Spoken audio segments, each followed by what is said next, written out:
Advanced sensors and long-range weapons make it difficult to achieve air superiority.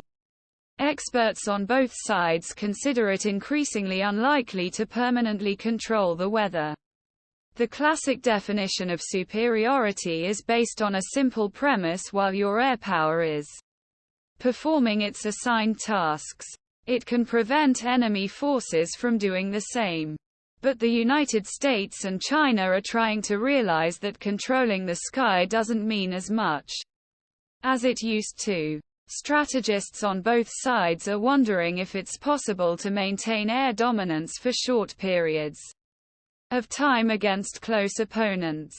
You're going to have to think about it temporarily.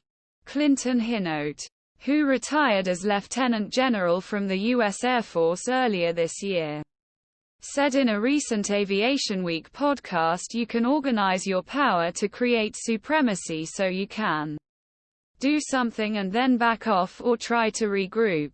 This will be a back-and-forth struggle for air supremacy, added Hinote, whose last assignment was the Air Force's chief futurist, a U.S. Air Force KC-135 refuels F-22s over the Atlantic in April 2018. U.S. Air Force Staff Sergeant Carlin Leslie There are different degrees of air dominance. The most comprehensive of these is air superiority, which U.S. Air Force defines as the inability of the other party to effectively intervene in operational area using air and missile threats. It describes the environment of American air power in Iraq and Afghanistan. The next level is superiority, which the Air Force defines as the control of the air by a single force at a given time and place that allows and missile threats to be carried out without interference.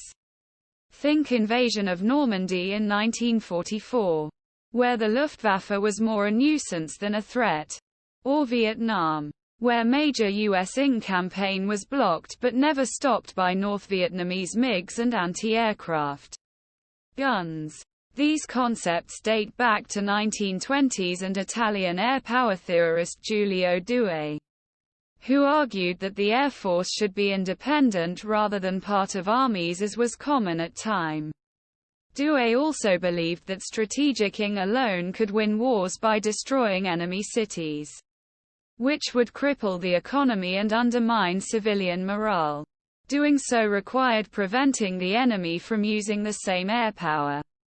One of effective methods of defending one's own territory against an attack by air is to destroy the enemy's air power at highest possible speed. Douhet wrote, U.S. Army Air Force B-17s at an aircraft factory in eastern Germany during World War II. Ullstein bild via the U.S. ING raids on Germany in 1944 were designed to draw the Luftwaffe's combat forces into the air where they could be destroyed by American warplanes.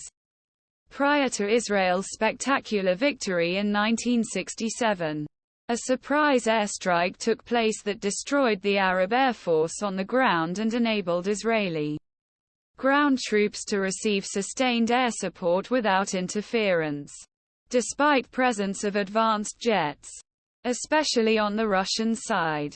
Both air